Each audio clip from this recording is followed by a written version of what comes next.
하나님의 말씀은 사무엘상 16장 7절입니다.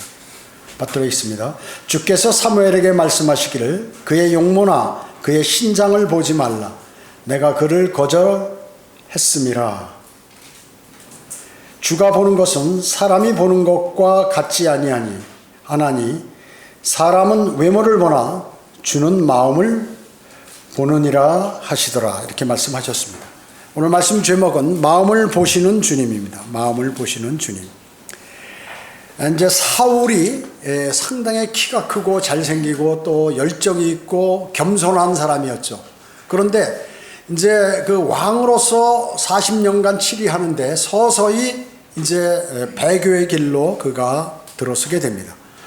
주님의 말씀을 순종치 않고 이 부리는 영, 자신이 어렵거나 힘들면 이 하나님을 섬기는 사람이 그 부리는 영, 그 마귀를 불러가지고 점을 치는 그런 사람한테 가서 교제를 하고, 또 두 번째는 제사장만 제사를 드릴 수 있는데 필리스티아와 전쟁을 하는 데 있어서 위험하니까 사무엘은 도착 않고 그랬을 때 자신이 제사를 임의대로 하나님께 드리겠다고 드렸던 내용이죠. 그 다음에 아말렉과 세 번째로 전쟁을 하는데 이제 그 왕이고 거기 있는 모든 사람들 다 죽이고 그 다음에 짐승들도 다 이렇게 죽이고 태우라고 이렇게 하나님께서 명령하셨습니다. 그런데 이제 짐승들 가운데 너무 좋은 것들이 있으니까 그걸 남겨놓고 또 아말렉 왕 아각을 살려주었어요. 그 하나님의 말씀에 즉 명령에 위배된 사항이죠. 자, 이와 같이 부리는 영, 점쟁이한테 찾아가고 위험하니까 또 불안하니까 그 다음에 자신이 제사장도 아닌데 제사를 드리고 그리고 이 실질적으로 하나님께서 직접 명령하셔서 아말렉 군사들과 거기에 있는 모든 것들을 다 불태우고 죽이라고 했는데 그러지 않고 이제 욕심에 의해서 남겨놓았다는 것이죠. 그래서 왜 남겨놨냐 그러니까 하나님께 제물로 드리려고 이거 양과 소를 남겨놨다는 것이죠. 핑계를 잡는 것이죠. 하나님을 끌어들이는 것입니다. 자, 그래서 하나님께서 사무엘에게 이제 너 베들레헴에 가서 이세의 아들 중에서 한 사람을 선택하라. 한 왕을 내가 예비했으니까 한번 가라. 이렇게 한 것이죠. 그래서 큰 아들 엘리압, 그 다음에 둘째 아미나답, 그 다음에 삼마 뭐 등등 해서 7째까지 다 하는데 하나님께서 이제 아니라는 것이죠. 아니라는 것이. 그 한 사람 더 없냐 그랬더니 한 사람 막내 있는데 막내는 뭐 볼 것도 없이 좀 약하고 그러니까 지금 양을 들에서 지키고 있는 것이죠. 그러니까 주님께서 사무엘에게 너는 용모나 신장을 보지 마라. 키 크고 뭐 몸이 크다고 이렇게 보지 말라. 그래서 그 막내 아들이 양을 치고 있다고 그러니까 그걸 데려오라고 보니까 다윗을 사무엘이 보니까 혈색이 좋고 그리고 용모가 준수하고 보기에도 좋았더라 그랬어요. 그러니까 주님의 영께서 성령께서 사무엘에게 명령하기를 빨리 기름을 부어라 이렇게 얘기하는 것이죠. 그에게 기름을 부어라. 내가 이제 그를 왕으로 삼겠다는 거죠. 그러면서 주가 보는 것은 사람이 보는 것과 같지 않다고 말씀하시면서 주님께서는 사람의 그 마음을 본다. 마음이 어떤지를 본다 이렇게 말씀하신 것이죠. 고린도후서 10장 7절에 보면 너희는 모든 것을 외모로만 보느냐 이렇게 사도 바울이 징책했습니다. 자, 외모로 사도 바울이 어떻냐면 좀 이마도 벗어지고 키도 작고 뭐 이렇게 말주변도 없고 많이 글은 잘 쓰는데 이런 것이에요. 그러니까 너희는 왜 모든 것을 외모로만 보느냐. 하나님께 주 예수 그리스도께서 나에게 명령하셔서 너희에게 전달하라고 하는 것인데 즉 사도적 권위를 이제 변호하는 것이죠. 야고보서 2장 1절은 주 예수 그리스도의 믿음을 사람들의 외모로 취하지 말라 이렇게 말씀하셨어요. 그 사람의 어떤 형식적인 믿음이나 이런 걸 보지 말라 그러죠. 주님께서는 다윗을 사울 다음으로 왕으로 선정하셨죠. 이와 같이 주님께서 쓰시는 사람의 마음은 어떠한지 오늘 이 다윗을 중심으로 해서 이렇게 하나님의 말씀을 마음속에 새기도록 하겠습니다. 첫째로 주님을 첫째로 사랑하는 믿음이 있는 사람을 주님께서는 신뢰하시는 것입니다. 주님을 첫째로 사랑. 다른 것을 무슨 자기 자녀를 첫째로 아니면 돈을 첫째로 자신이 좋아하는 취미 생활을 첫째로 사랑하는 사람 말고 하나님을 첫째로 사랑하는 사람을, 그런 믿음이 있는 사람을 주님께서 원하십니다. 다윗이 바로 그런 사람이다. 다윗은 목동이었습니다. 그래서 그는 그 양을 치다 보면 맹수들이 그 양을 노리잖아요. 지금은 그런 맹수들이 적지만 과거에는 많았을 거 아니에요. 그러니까 사자 곰들이 나타나서 이 양을 채간단 말이죠. 그러면 다윗이 이 사자와 곰과 싸워야 되는 것이에요. 그래서 이제 그가 어떻게 하면 그들을 물리칠 수 있는가? 때로는 자기 몸으로 싸운 적도 있고, 대부분은 이제 그때부터 돌 물매 이거를 이제 연습을 한 거죠. 그래서 돌로 이제 쳐서 그 이마 같은데 급소를 쳐가지고 그 짐승들을 쫓아내거나 죽이거나 이런 일들을 했어요. 근데 후일 그것이 골리앗과 전투에서 자신이 그것을 발휘해서 한 방에 골리앗을 쓰러뜨리게 되죠. 이스라엘의 어떤 장군들도 골리앗과 대항해서 싸울 수 없었는데 소년 다윗이 바로 그 일을 수행한 것입니다. 그는 그럼 누구를 신뢰했을까요? 신실한 목자였습니다. 목숨 걸고 양들을 지켰던 것이죠. 왕이 된 후에도 다윗은 그 마음이 계속해서 지속됐어요. 다윗의 아들 솔로몬은 변질됐지만 또 사울도 변질됐지만 다윗은 2대 왕 아니에요? 1대 왕, 3대 왕도 다 변질됐지만 다윗은 변절되지 않았다는 것이죠. 시편 84편 10절에 이는 주의 뜰에서 의 하루가 첫날보다 더 나오며 악의 장막들에 거하는 것보다 내 하나님의 집에서 문지기가 되는 편이 더 나음이니이다. 자, 이거는 말이죠. 다윗이 차라리 내가 하나님의 집에서 문지기가 되는 게 더 낫다 그 얘기죠. 내가 그 뜰에서 다 밖에 나가서 첫날을 즐기는 것보다 주님의 전에서 내가 그렇게 하겠다고 그랬는데 이것이 천년왕국 때 그대로 이루어져요. 천년왕국에 보면 에스겔 40장에서 48장에 보면 그 성전이 나오는데 그 예수 그리스도께서 재림하셔서 다윗의 보좌에 앉아서 천년을 통치하신단 말씀이죠. 그러면 다윗은 그 성전 안에 못 들어가요. 그럼 천년왕국 때 다윗은 다시 이 땅에 재림해가지고 뭘 하느냐? 유대인들을, 즉 이스라엘을 통치한단 말씀이죠. 12지파를. 그런데 그 성전 안에는 못 들어가. 예수 그리스도와 누가 들어가느냐 하면 제사장들만 그 안에 들어가요. 레위 지파. 그럼 어디 있느냐 다윗은? 이렇게 들어가는데 이렇게 문이 있는 데가 있어요. 거기도 상당히 넓어요. 방도 있고. 근데 거기에 거기까지만 오지 그 성전 안으로는 들어가지 못한다. 그래서 주님은 킹 오브 킹, 왕 중의 왕이라고 그러죠. 킹이라고 그러는데 이 다윗은 프린스예요. 통치자. 그래서 천년왕국 때 다윗은 유대인들을, 즉 이스라엘 12지파를 통치하고 주 예수 그리스도께서는 다윗의 보좌 성전에 앉으셔서 지성소에 앉으셔서 전 세계를 통치하시는 것입니다. 그 교리적으로 보면 그런 것이죠. 그리고 영적으로 적용하면 하나님의 사람들과 만나고 하나님의 말씀의 설교와 가르침을 듣는 것이 그 어떤 것보다도 낫다는 것에 적용되는 말씀이 바로 시편 84편 10절의 말씀인 것입니다. 여러분들은 충청북도 지역의 청주에 여기 성경대로 믿는 지역교회 딱 하나입니다. 그렇기 때문에 이 지역교회 회원이 될 수 있는 것에 관해서 여러분 감사하셔야 돼요. 감사하셔야 돼요. 두 번째, 순종하는 마음이 있는 사람을 주님께서 쓰시는 것이죠. 쓰시는 사람입니다. 다윗은 바로 순종하는 마음이 있는 사람이었습니다.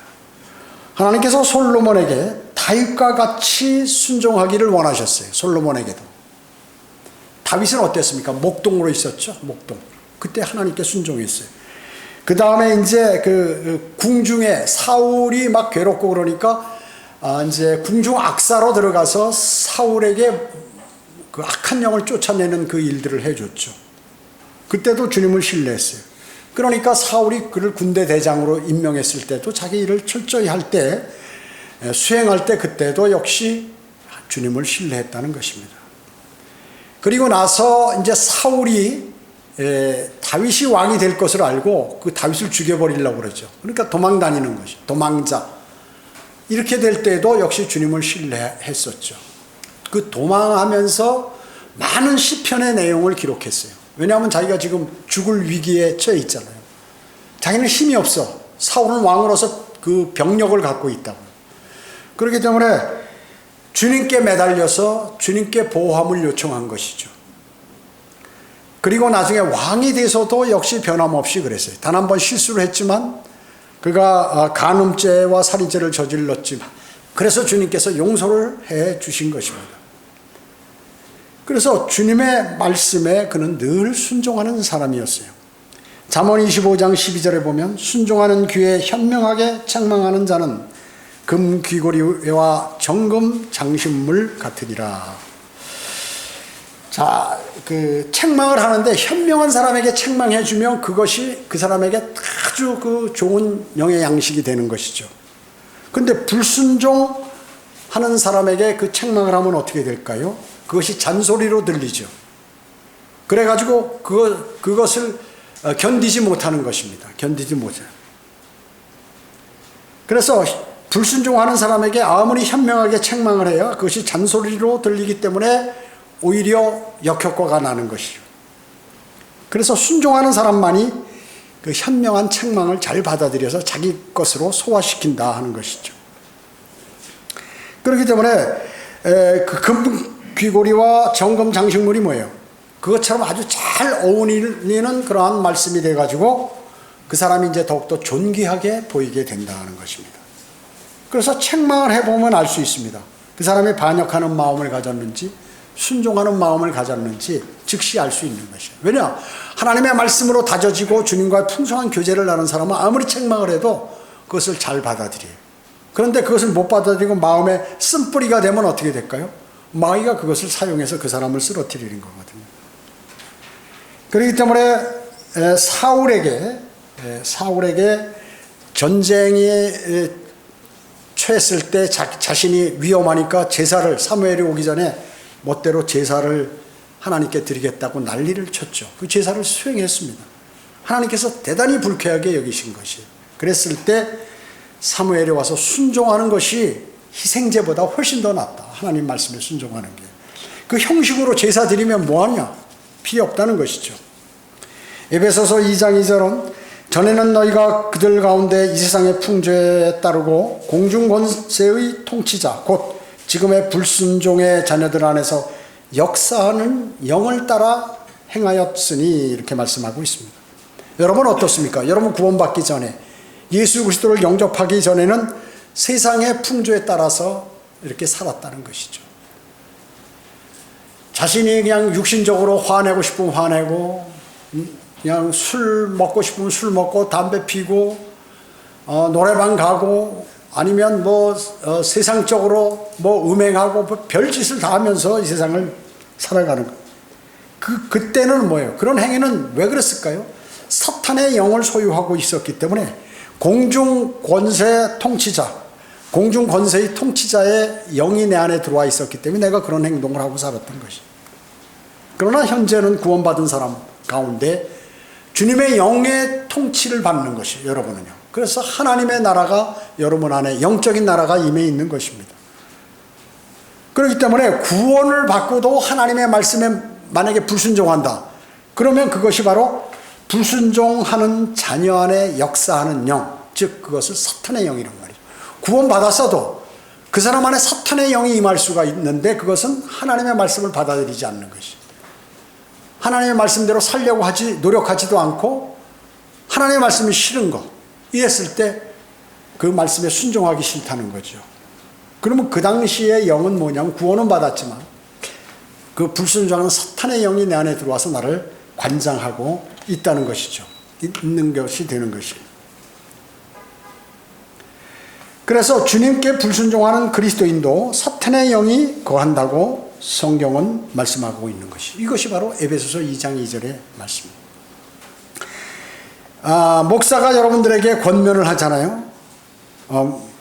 권면하는 거예요. 그러면 목사를 오히려 어떤 불순종하는 사람은 어떻게 해요? 미워하고 목사는 성경적인 권면을 해도 받아들이지 않는 경우가 많이 있어요. 목사를 피하려고 그러고 그런 것이죠. 그 제가 얘기하잖아요. 원래 뒤에 앉는 건 괜찮은데 될 수 있으면 앞에 앉아라. 뒤로 자꾸 가다 보면 이제 문 열고 나간다고 제가. 수요일 빠지고 그 다음에 오전 성경 공부 빠지고 오후 예배 빠지고 나중에 오전 예배까지 이렇게 사람이 되는 거예요. 마음 홍교갈 때 그렇게 되는 것이에요. 그래서 마귀에게 점유된 것을 금방 알 수 있는 것이냐. 그 사람이 지금 무슨 영을 갖고 있는지를 어떻게 판단하느냐. 하나님의 말씀을 그 목사가 하나님의 말씀을 갖고 권면한단 말이죠. 그걸 딱 거절하면 이 공중권세 통치자의 영이 지금 안에 들어와 있구나 하는 것을 즉시 알 수 있어요. 자, 세 번째, 하나님께서 이제 쓰시는 사람은 다윗과 같이 세 번째 충성심, 진정한 용기 그리고 열정을 소유한 사람입니다. 충성심, 진정한 용기, 열정을 소유한 사람입니다. 디도서 2장 90절에 보면 종들에게 권하되 자기 주인에게 복종하고 매사에 그들을 기쁘게 하며 거슬러 말하지 말고 착복하지 말며 온전히 선한 충성을 보이게 하라. 이는 그들이 매사에 우리 구주 하나님의 교리를 돋보이게 하려 함이니라. 이렇게 말씀하고 있어요. 자, 하나님의 종들은 세상 일을 할 때도 말이죠. 자신이 주인에게 복종해요. 그 세상에 자기가 직장에 다니는 거야. 그러면 자기 직장의 그 사장의 지시에 복종한다. 하나님의 사람들.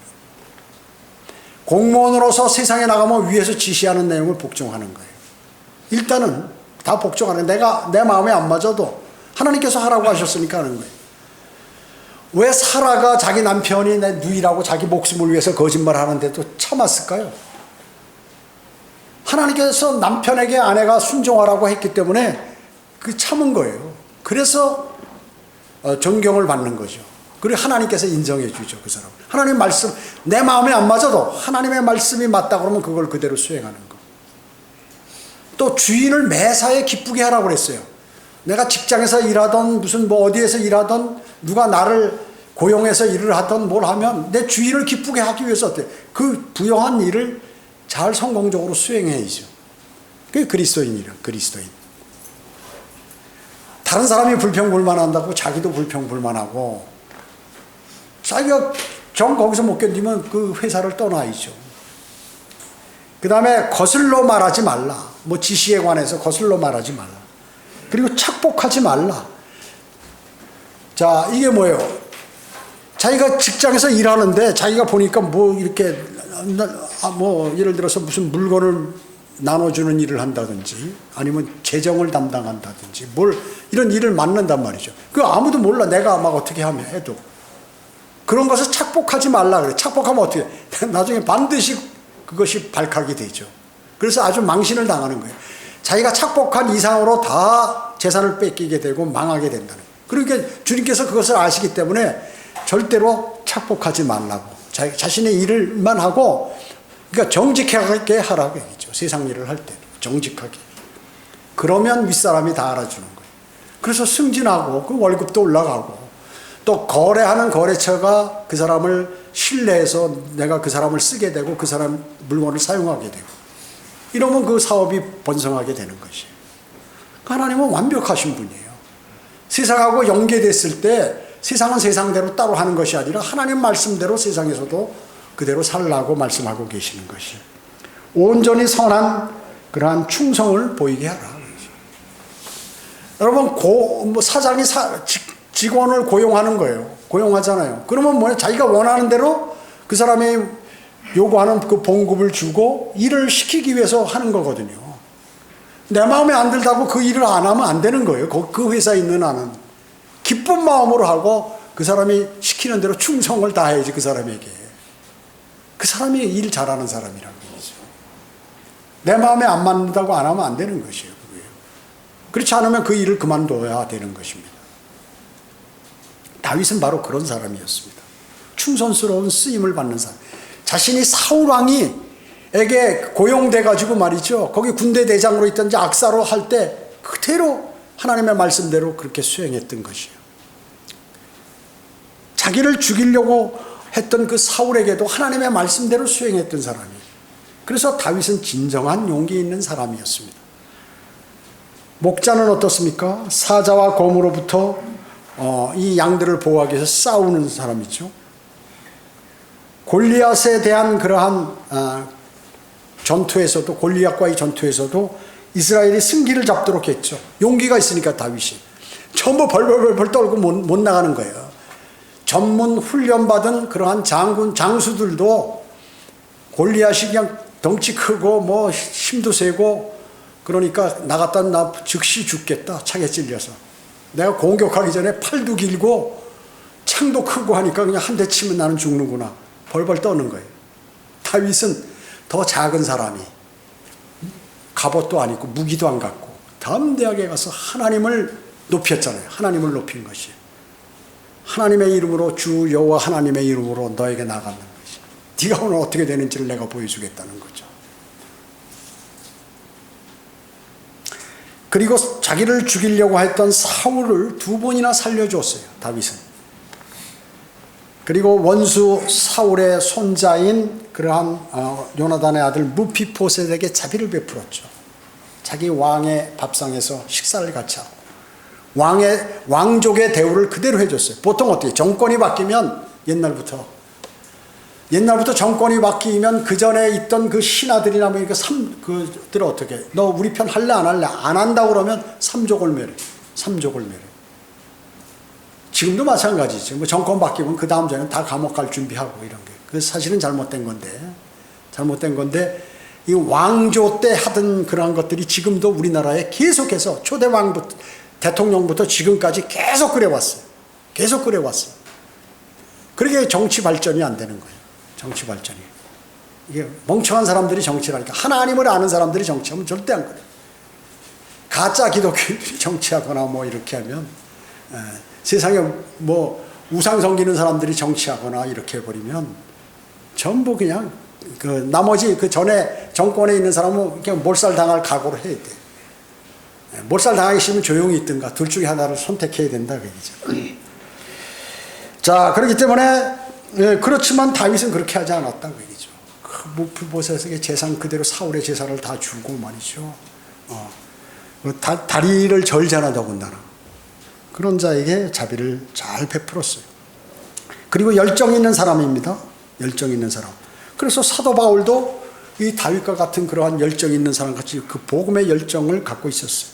루스트라에서 돌 맞아 죽은 후에 살아났죠, 다시. 그리고 이튿날 다시 그 성읍으로 들어가서 복음을 전파했던 것입니다.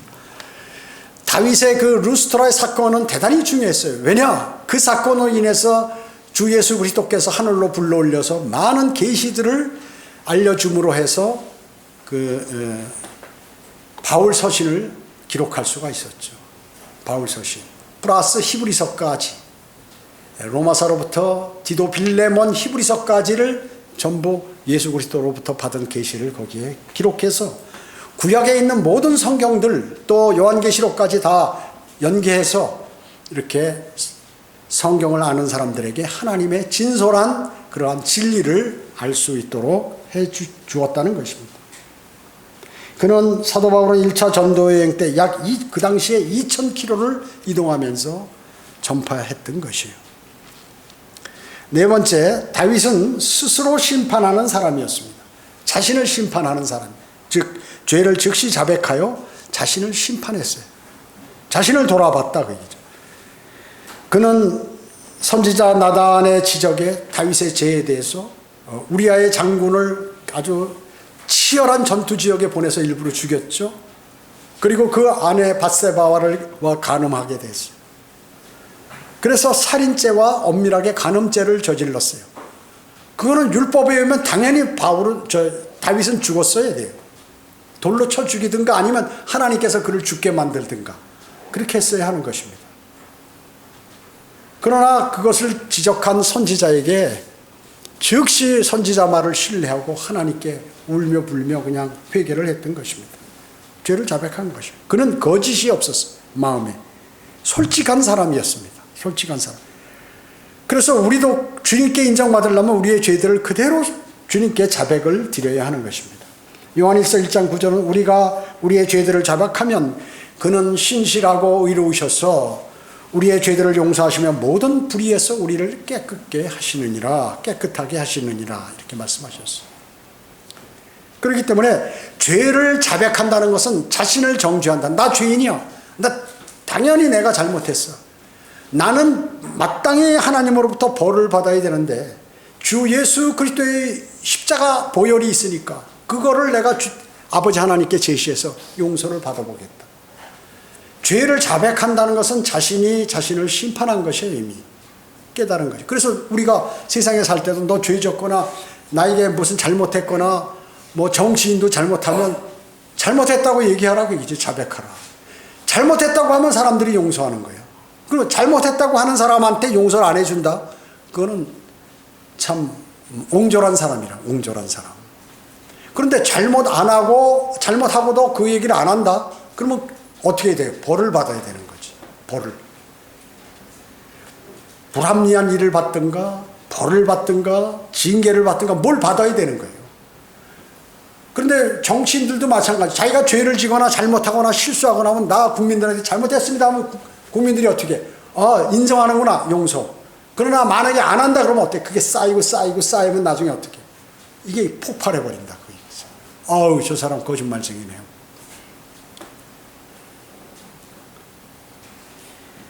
다윗은 정말로 그렇지만 죄를 지으면 어떻게 해야 되나? 죄에 대한 대가는 그러니까 상처가 남는다. 죄에 대한 상처.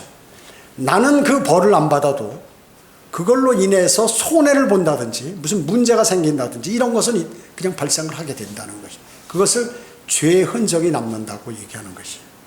그래서 자기 아들 압살롬 다 죽었죠. 바세바와 간음에서 난 그 아이가 일주일 만에 죽어버렸죠. 그죠? 그리고 자기 조카도 죽어버렸죠. 이게 네 배로 갚아야 된다고 자기 입으로 얘기한 그대로 4명이 우리아를 그 장수를 아주 극심한 전투 지역에 일부러 보내서 죽도록 만든 한 사람 죽임으로 자기 아들 그리고 자기와 관계된 그 친척들 자기 양들이 4마리나 죽어버렸어요. 4배로 갚았어요. 그렇기 때문에 자백을 해도 죄의 흔적은 남게 된다는 것이죠. 5째, 다윗은 주님께 쓰시는 사람이었는데 또 다윗은 그랬고 또 주님께서 쓰시는 사람도 겸손한 사람. 왜냐하면 이 교만은 마귀의 습성이기 때문에. 마귀의 습성 2가지가 뭐라고 그랬죠? 교만과 거짓말입니다. 그러니까 여러분들이 누가 거짓말할 때 있잖아요. 거짓말하면 그 사람 안에 지금 마귀가 들어가 있는 거예요. 그렇게 보시면 100% 맞는 말씀입니다. 그 다음에 자기가 계속 대단히 높은 사람이거나 뭐 영적인 사람으로 착각하면 그 사람 마귀가 딱 들어가 있는 사람이에요. 그걸 알아야 돼요. 즉시 알아야 돼요. 그렇기 때문에 겸손한 사람을 주님께서 쓰신다 그 얘기죠. 다윗은 선지자의 말을 들었고 장군들의 그 건의에 귀를 기울였던 그러한 사람이에요. 그리고 일을 배우려고 다윗이 목동이 뭐로 알겠어요? 정치할 수 있어요?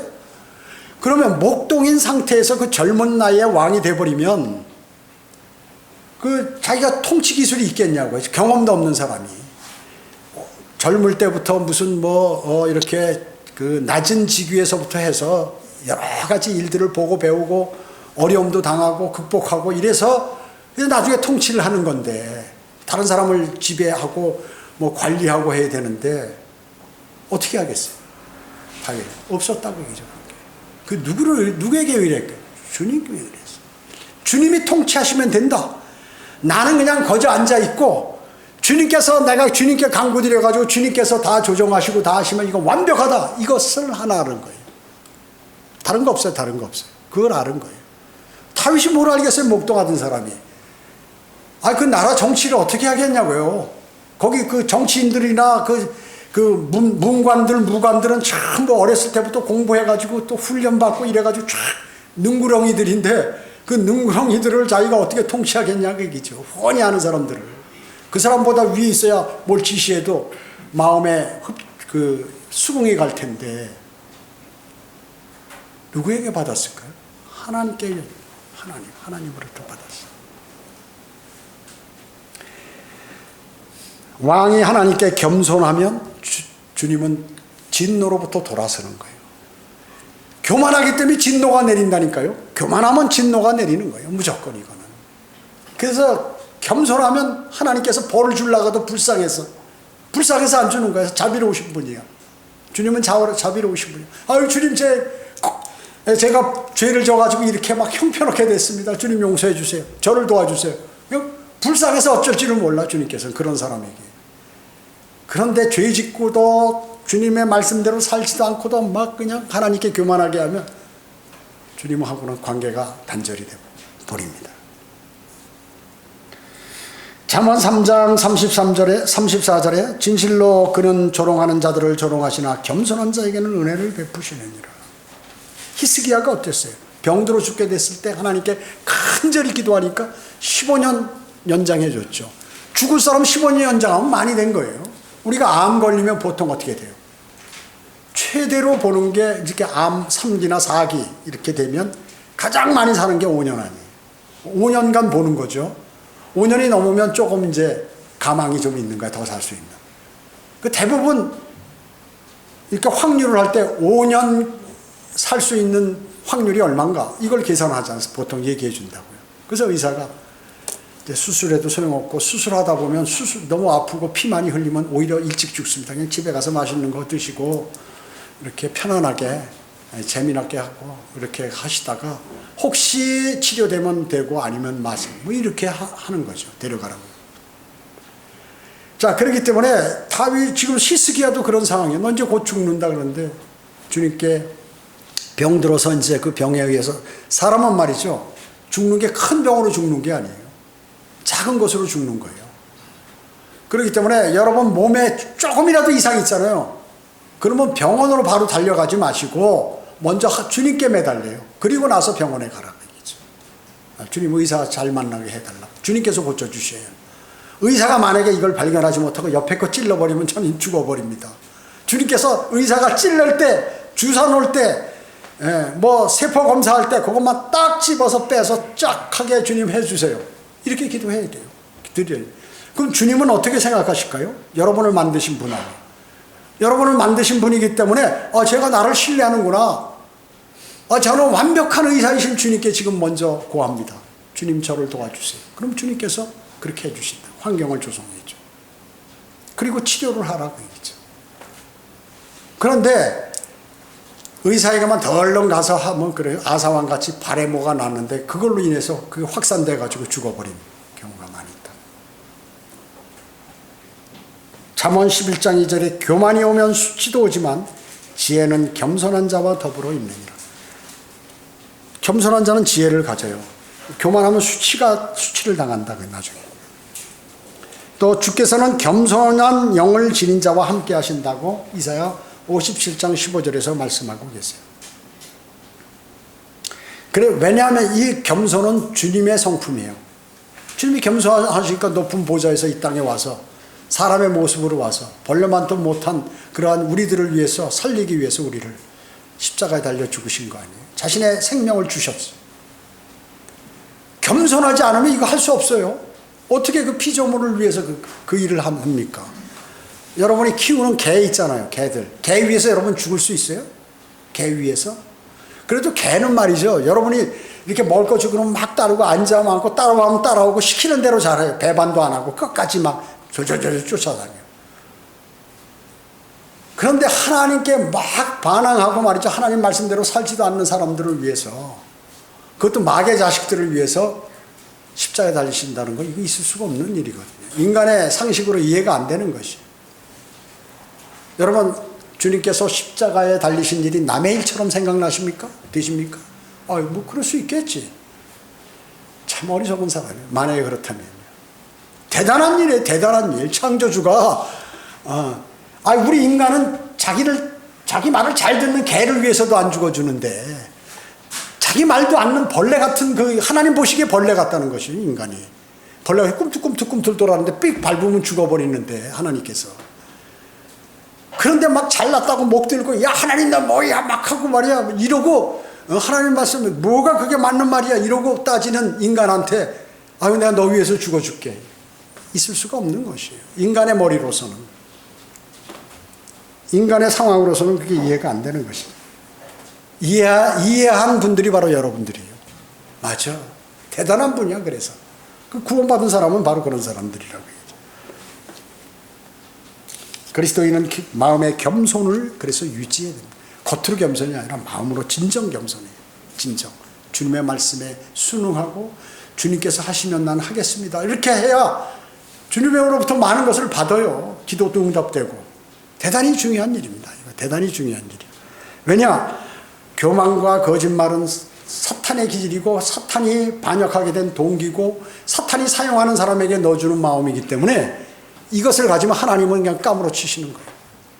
그것이 딱 들어있으면 딱 돌아서시는 거예요. 딱 돌아서. 한순간에 돌아서세요. 여러분 어땠어요? 우리 인간들은요, 하나님 손 위에 이렇게 있는 거예요. 딱 들려있어요. 이렇게 딱 하면 끝나는 거예요. 그걸 몰라. 짐승과 자연과 이런 모든 이런 동식물들 있죠. 다 순응하는 거예요, 하나님께서. 하나님께서 건조하게 되면, 나 그냥 반항 없이 죽어가. 먹을 거 없으면 그냥 굶어 죽어버려. 인간은 안 그래요, 인간은. 죽기 싫어가지고 옆에 사람 죽이고, 뭐 막 돌아다니면서 별 광란을 다 하지만, 인간만이 오직 그렇다고 얘기죠. 그러니까, 예수 그리스도를 영접하고 주님을 섬기고 구원받아야 되고 하나님을 섬기고 하는 게 당연히 해야 할 건데 인간의 의무인데 그 의무를 안 한다고 얘기죠. 여러분 그리스도인의 이 성경대로 믿는 지역교회 회원이 의무가 뭐예요? 의무 안 하면 그 자격 없는 거예요. 그러면 그 사람은 그냥 교회에서 출애해버리죠. 뭐예요? 예배 출석하는 거예요. 예배 출석하고 또 거기에 대한 자신이 하나님께서 부응하게 해주면 거기에 대한 것을 재물을 내서 거기서 하나님께 사역에 보탬이 되도록 하는 거예요. 그걸 광성하게 만드는 거예요. 그리고 그리스도의 이름으로 모이는데 다 참석을 해야 돼요. 안 하면 그거 회원이 아니지. 그 교회 못하러 다니는 거예요. 그래서 여러분들이 앞으로 제가 그런 얘기는 안 했지만 수련회다 뭐하다 사람이 일이 생길 수 있죠. 몸도 아프고 뭐. 그래도 최소한에 수련회도 참석하고 1년에 4번 모여요. 3번 내지 4번 모인단 말이죠. 그게 수련회는 뭐 3박 4일이고 4박 5일이나 3박 4일이고 나머지는 하루씩 이렇게 모여요. 그런데 참여하셔야 돼요. 그런데 부득이한 경우가 있잖아요. 내가 오늘 이걸 안 하면 뭐 이렇게. 그런 건 저한테 말씀하라고 얘기죠. 저한테 얘기하세요. 그럼 제가 알았습니다. 기도하겠습니다 하고 인정해요. 그러나 그냥 시간도 널널하고 다 그런데 참석 안 하고 그런다 하는 것은 그 회원으로서 자격이 없는 사람이에요. 그런 건. 회원 자격이 없는 사람이에요. 6번째, 다윗은 약하지만 성령 충만한 사람입니다. 다윗은 약하지만 성령 충만한 사람이에요. 이새의 8번째 아들이었죠. 사람의 눈에는 막내고 초라한 것 같고 키도 안 크고 뭐 힘도 약한 것 같이 보이는 거예요. 사람의 눈에는. 그러니까 안 불렀어. 오죽하면 아버지가 네가 뭘 알겠냐. 너 거기서 형들 다 오니까 양들이나 지켜라. 이렇게 아버지가 이새가 그렇게 얘기한 것이에요. 그래서 사람의 눈에 보면 아주 초라하고 키도 작고 뭐 나이도 어리고 이러니까 이렇게 본 거예요. 그는 근데 어때? 대범한 사람이에요. 하나님을 신뢰하기 때문에 겁이 없는 사람이야. 그래가지고 사울이 자기를 죽이려고 하는데 2번이나 용서해 줬어. 무엇이든지 주님께 물어요. 자기 멋대로 하지 않아. 근데 묻는 것도 금방 물어서 답이 금방 오는 게 아니에요. 하나님께서. 금방 물어가지고 답이 금방 오면 그건 마귀가 주는 거예요. 그 사람 쓰러뜨리기 위해서. 오랫동안 기다려서 주님께서 어떻게 나를 주변의 환경을 조성하는지를 자신이 보고 주님께 간구를 드려야 돼요. 오직 성령으로 충만한 자, 그렇기 때문에 신약에서도 에베소서 5장 18절에 또 오직 성령으로 충만하라. 누가? 구원받은 그리스도인은 성령으로 충만하라. 오직. 그렇게 안 되면 위험에 처한다. 마귀가 그를 관장해서 그가 마귀는 그 이름 자체가 뭐예요? 멸망이야. 파괴. 뭐든지 파괴. 마귀의 그 생각이 내 안에 들어오면 어떻게 해요? 내 믿음을 파괴하고 지역교회를 파괴하고 가정을 파괴하고 내 일들을 파괴하고 다 파괴하는 거야. 그럼 멸망으로 가는 거야. 그래가지고 구원받아서 지옥을 안 간다 하더라도 모든 것이 다 패하고 멸망으로 가는 거다. 마귀가 나를 관장하면. 그러나 주님께서 나를 관장하시면 어떻게 되느냐? 지금은 안 되고 약하고 뭐 앞으로 비전이 없는 것 같지만 모든 것이 잘 된다고요. 끝이 좋은 거예요. 끝이 좋은 거. 그래서 사탄은 어떻게 해요? 처음에는 대단한 것 같고 막 그냥 좋아서 이런 것들 나중에 보면 밑으로 내려가고 멸망으로 향하고, 주님께서는 안 되는 것 같고 힘들고 고난 같은데 쫙 해서 그를 높여서 높게 되는 것입니다. 이게 하나님과 사탄의 방법 차이예요. 인도하는 차이라 그 얘기죠. 그렇기 때문에 성령 충만하면 성령의 열매를 맺죠. 사랑하는 마음, 주님을 사랑하기 때문에 다른 형제 자매도 사랑하게 되고, 그리고 늘 기쁨이 있어요. 기쁨. 근데 이게 고난이 와도 기쁨이 있다는 거죠. 참 희한해. 세상 사람들이 보면 그래서 이상한 거예요. 고난이 있는데 저 사람은 매일 기쁘다는 거야. 나는 이거 하나님 말씀 있고 바른 말씀도 있고 내가 섬기는 지역교회도 있고 내가 뭐든지 할 수 있기 때문에 주님께서, 왜냐? 내가 섬기는 하나님은 뭐든지 하실 수 있는 분이다. 저거 봐, 저거 지금 사는 거 초라한데 입으로는 매일 저러네. 사람들이 이상하게 느낄 거 아니야. 근데 그 사람은 기쁜 거예요. 그게 기쁜 거예요. 제가 20년간 월세에 살아도 한 번도 내가 주님 섬기기엔 제가 좋은 집에서 살고 좋은 직장 또 좋은 일터를 갖고 많은 세상에서 목에다 힘주고 살았지만, 주님을 섬긴 뒤로부터는 제가 새빵살이만 해도 매일 뭐 하나도 뭐 거스르는 게 없어. 거스르는 게 없어. 마음속에 편안해. 그리고 아무것도 없는데 말이에요. 제가 지금 여기 와서는 제가 아이들이 무슨 뭐 안마기도 사주고 뭐 이래서 좀 안마도 하는 나이가 들었으니까 이래라 해서 살림이 하나씩 늘어나는데, 이사할 때 아마 정승민 형제 이사할 때 우리 집 같이 날랐는데 그 이삿짐 센터 그 사람이 말이죠. 나 이런 집안은 처음 본다. 어떻게 액자 하나 제대로 된 게 없냐고 말이죠. 농이라고 있는 게 그 한 7, 8만 원짜리 한 100개 이렇게 딱 갖다 놓고 말이죠. 아주 그냥 뭐 그 집 나르는 사람이 나를 아주 불쌍하게 보는 거예요. 근데 아니 뭐 이렇게 좋은 거 있는데 뭐 왜 그러나? 그러니까 이해가 안 가는 거지. 이해가 가는 게요. 내가 육신의 형제 10남매들인데 그 서울에서 말이죠. 좋은 아파트 좋은 집에서 다 살고 그러는데 날 보면 항상 불쌍한 눈으로 보는데, 지금 보니까 아니 어째 이렇게 설교할 때 뭐 얼굴이 훤하고 나이가 들수록 더 젊어지냐고. 성령이 충만하니까 그렇지 내가. 지금은 이제 교차되는 거예요. 저는 평안 생활하고 이 사람들은 매일 괴로워. 뭔지. 그래서 주님을 섬기고 하게 되면 그것이 바로 성령의 열매다. 평안한 마음, 화평 같은 거, 이런 것들이 모두가. 그리고 누가 뭐라고 해도 오래 참아져. 화가 안 나. 별로. 옛날 같으면 난리 나지. 뒤집어지지. 못 참아. 우리 같은 사람도 과거에는 뭐 그냥 정확하게 해서 이게 안 맞으면 못 참거든요. 지금은 그럴 수 있지. 그럴 수 있지. 사람이라는 게 이렇게 하게 된다고. 오래 참게 돼요. 그리고 친절하고, 그리고 아주 믿음이 있고 온유하다고 얘기죠. 우리 같은 사람은 기질이 어때요? 이 전투 기질이 있거든. 군인 출신이라 과거에. 그래서 누구랑 싸우면 지는 거를 뭐 아주 그걸 수치스럽게 생각해. 끝까지 이 팔이 잘려지면 이 팔로 싸우고 다리가 끊어지면 이 다리로 싸우고, 만약에 안 돼 이빨로 물고 그래도 이거를 뭘 해야 돼. 싸워서. 저도 학교 다닐 때부터 남하고 싸워도 진 적이 없어. 키 작아도 말이죠. 싸우면 운동을 막 해가지고 누구 와서 나쁜 짓 하는 사람 있으면 한번 붙어보자.